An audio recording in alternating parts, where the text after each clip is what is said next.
Mr. Speaker, I rise in opposition to this bill.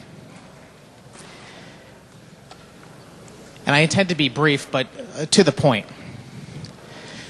I have a number of questions about the details of the agreement, but that's not really what I want to say. The fact is that we are not businessmen here in the capacity of negotiating a business deal. We are here as legislators, and we are here obligated to uphold the rule of law and to defend the constitutions of the state and the United States and the state of Connecticut. And we're also supposed to be looking out for the interests of every citizen of the state of Connecticut as individuals. Mr. Speaker, I believe this type of policy is a symptom. And it's a symptom of a poorly run state economy.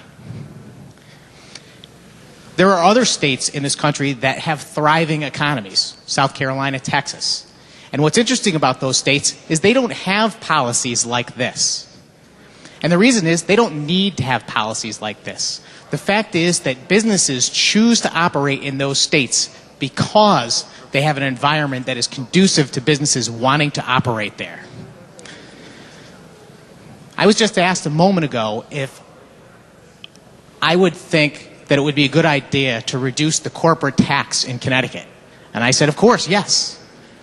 But I don't believe that's a fair comparison to this bill, because the difference is we are only reducing the tax bill for one company. And I think that's completely unfair. There have been similar policies that have been enacted in recent years, including the First Five program and Jackson Labs. I sincerely appreciate the idea behind trying to grow jobs in the state of Connecticut. In fact, I think that is a large measure of why we are all here, why we all ran for office, why we continue to serve, is because we want to make Connecticut a better place.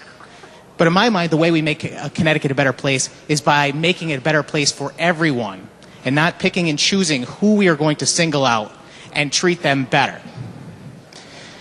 Around my district, I had a lot of people ask me why I was opposed to the First Five program when that came out, and I told them very simply, the fact is that that might benefit those companies that are involved.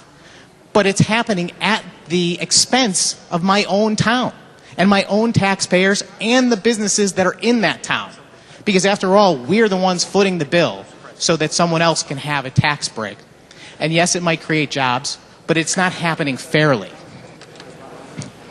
So really, Mr. Speaker, this is a question about whether or not we think it is acceptable policy for us as a body to manipulate the economy to determine who is going to succeed and who is going to lose.